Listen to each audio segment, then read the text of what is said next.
but I'm not joking when I say this. If you're ever working with me and I hear you treat another colleague with disrespect, talk down to someone, I promise you I will fire you on the spot. On the spot. No ifs, ands, or buts. Everybody is entitled to be treated with decency and dignity. That's been missing in a big way the last 4 years.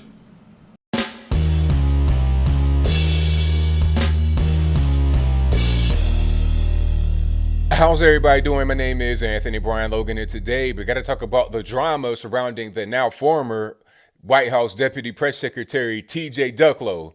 Now, at first, I got to be honest, I wasn't going to cover this story. I'm like, okay, I'm not really interested in this guy and his girl problems and the he said and the she said, all this, that, and the third, but I got to cover it for a couple of reasons. The first reason is the general hypocrisy that comes from the left. Okay, you saw at the very beginning of this video, I played the clip of Joe Biden talking about, hey, if there is any disrespect from a colleague to a colleague, they're going to get fired immediately. On the spot, they're going to get fired.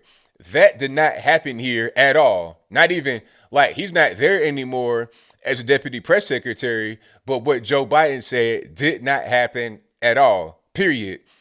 But the second thing is how the politicians and the media are in bed together, literally and figuratively, okay? Oh, they could be kin to each other, brother and sister, father, son, or they are married to each other, dating each other. They're linked in a very unholy fashion, and that generally goes one way politically. It doesn't really happen that much from the right. It's usually the left. Okay, so this example here was a deputy press secretary, Tj Ducklow, was dating an Axios reporter. I think her name is Alexi McHammond. And if I'm wrong about their names, let me know in the comments. But that is what this whole thing is centered around. So Alexi Hammond, or McHammond, whatever her name is, she was covering Joe Biden. I think she had to stop covering Joe Biden once Tj Ducklow became the deputy press secretary. For the brief period of time that he was there, she had to stop doing that. Now, my question is this. How long were they dating before this? And what was Tj Ducklow doing before he got into the White House officially? Okay, was he right next to the Bidens during this whole time? Was he with the campaign team? I'm not really sure. I don't know what's going on. But I would presume if you are working at Axios and you're covering Joe Biden and your boyfriend is right next to Joe Biden, I mean, you have some kind of insider information, kind of an unfair advantage over your colleagues. But for now, I digress. Here's where the whole drama comes in. People magazine did a glowing profile of TJ. And in that profile, they mentioned the whole thing about him dating the Axios reporter, Alexi. So that's cool. That's fine. But apparently Politico was trying to get the story first. And that's where it kind of goes off the rails. Now, there's a young lady over at Politico named Tara Palmieri. And this particular story is in her beat. Because if you have the deputy press secretary dating a media reporter of a big company called Axios, that falls into ethics because that could be considered an improper relationship or a thing that at least must be examined, right? So that's right in her beat. But Tj Ducklow did not like the fact that she was covering this story, all right? So here's what happened. Tara Palmieri calls Alexi McHammond for a comment on the original report from Politico that was going to come out about Tj Ducklow before People magazine got it. One of Tara Palmieri's male colleagues called Tj Ducklow and left him a message. But rather than TJ calling the male back that called him, he threatened the woman, Tara Palmieri, on the phone. I'll destroy you and, you won't work anymore in D.C., all this, that, and the third. He was trying to kill a reputation due to some other personal stuff, talking about, oh, you jealous of me and Alexi, you're mad because my friend didn't want you, he wanted her, but now I got her and you're jealous of me.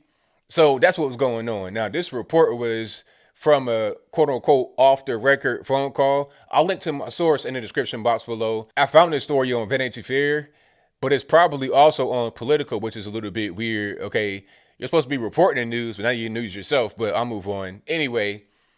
So that's what was going on, and of course, this is now a threat. Are you threatening me? You want to destroy me?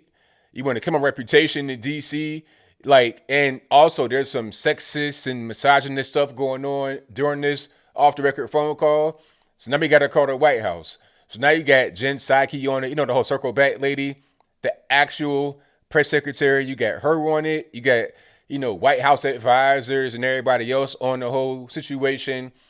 And the story gets out to the media. Now, Joe Biden's in the weird situation because he said that he would fire anybody that does anything like what Tj Ducklow did. Okay. Any disrespect from a colleague to a colleague, anything of the sort, you're going to get fired on the spot. Now, you got the media asking Jen Psaki about it in the White House press briefing room. And she's awkward with it because Joe Biden did not do what he said he was going to do. All that they did do after all the conversation, after all the back and forth, was suspend him for a week, I think, without pay. And that was it. So I'm like, okay, that's all you're going to do? And then those on the left that are kind of like on the outside looking in saying, okay, that's all you're going to do? And apparently throughout the whole situation, Joe Biden didn't know anything about it. He's in the basement eating his tapioca, his applesauce, pretty much just chilling, not even worried about what's going on up there, up in the big house, okay? All they do with Joe Biden is say, okay, come out of the basement, put the applesauce down, sign these papers, read a teleprompter, and go back to the basement.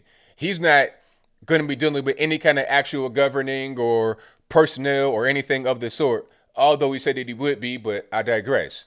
The whole point is that there was no firing. There was a 1 week suspension. But I guess the media scrutiny got pretty heavy.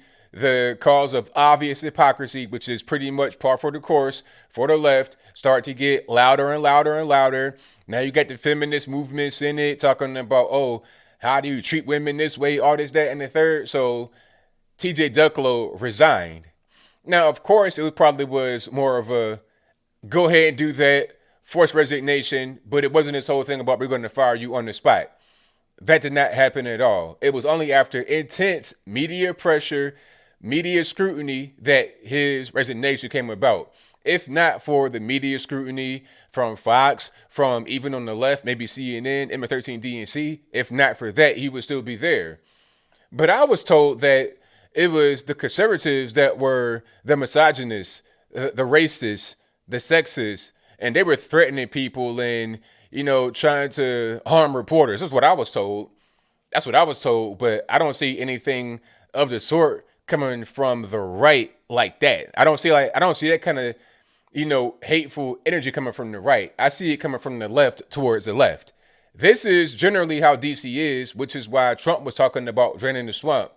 But now we know that's more difficult than what you would imagine, because in DC, you got the establishment left and the establishment leftist media. They're pretty much one and the same, and they're there throughout all administrations. It doesn't matter if it's Barack Obama, Slick Willie, Trump, W, they're going to be there. After the apocalypse, they'll be there. Right with the roaches, you have the establishment. Okay, so it's going to take a really big overhaul of everybody to eliminate that establishment, okay? People that's been there 20, 30, 40, 50 years, and then the new blood are being groomed by the old blood. It's going to take a lot. Now, it's a daunting task, but it can be done. I think Trump made a big dent in the whole establishment, but it's going to take all of us to continue to do so. We got to get out there, be involved locally, get involved in politics if we can, support those that have our best interests, because these swamp rats, these news organizations, they don't have our best interests at heart. They're worried about themselves. They're worried about power. They're worried about, living in DC, going to the restaurants, going to the big dinners, and advancing their careers. All right. That's what their objective is. Getting power, getting money, having a career, and living off of what we produce. But I think I'll leave that right there for now. And what say you? How do you feel about Tj Ducklow not getting fired immediately as Joe Biden promised? Having to go at least a week or two before he resigned due to intense media pressure. Whatever your thoughts on that are, let me know in the comments below. Do you think the story shouldn't have made the mainstream media? Although, I mean, that's pretty, kind of weird, but not really weird to DC, but weird in terms of, hey, that's kind of improper. All right, you got the deputy press secretary dating an Axios reporter who's covering Joe Biden. Oh, no bias there, nothing to see there, right? It's a lot of that going on. That relationship right there is not even the first one. You got people that are in the White House or in the political establishment that are married to news reporters, and it's a lot of that type of stuff going on. It's a lot of bonding of the politicians and the corporations and everybody else. Draining the swamp is not just voting out one particular person in Congress. It's about going all the way back to the permanent employees, the contractors, the news organizations, everybody. All of that's got to get drained. But whatever your thoughts are, please let me know in the comments below. And that's all I got to say for this video. If you like what you heard, please comment, rate, share, and subscribe. Peace.